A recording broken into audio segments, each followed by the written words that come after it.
Welcome to Tiny Divine Tales.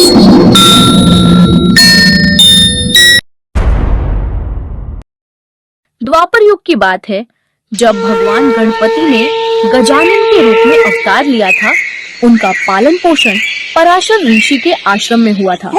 उसी आश्रम के पास एक बहुत ही शक्तिशाली और विशाल चूहा रहता था जो बहुत उत्पात मचाता था।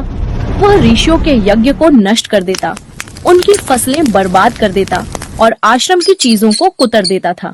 सभी उससे बहुत परेशान थे, लेकिन कोई भी उसे पकड़ नहीं पाता था।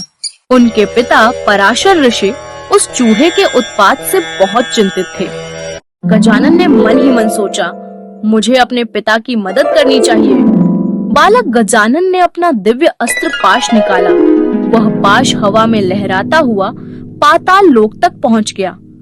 उस विशाल मूषक की गर्दन में फंसकर और उसे खींचता हुआ सीधे गजानन के चरणों में ले आया। उसने अपनी पूरी कहानी सुनाई।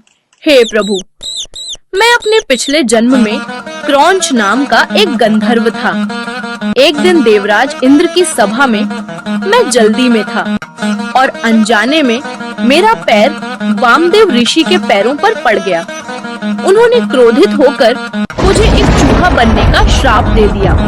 गजानन, जो बहुत दयालु थे, बोले, तुम्हारा घमंड क्षमा करने योग्य नहीं है, लेकिन चूंकि तुम मेरी शरण में हो, तुम मुझसे कोई वरदान मांग सकते हो। घमंडी मूषक ने अपनी शक्ति के अहंकार में कहा, हे बालक, मुझे आपसे कुछ नहीं चाहिए। मैं स्वयं बहुत शक्तिशाली हूँ। उल्टा आप मुझसे कुछ मांग लीजिए। गजानन मुस्कुराए और विनम्रता से बोले, ठीक है, तो तुम मेरे वाहन बन जाओ।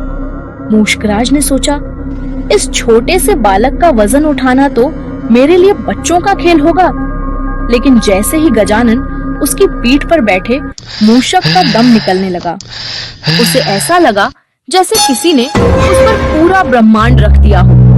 वह गजानन के भारी बोझ को सह नहीं पाया और गिड़गिड़ाने लगा, हे प्रभु, मैं आपका वजन नहीं सह सकता। कृपया मुझ पर दया करें और अपना भार कम कर लें। यह देखकर सभी हैरान रह गए। गजानन ने अपना भार हल्का कर लिया और उसी पल मूषकराज का घमंड भी चूर चूर हो गया।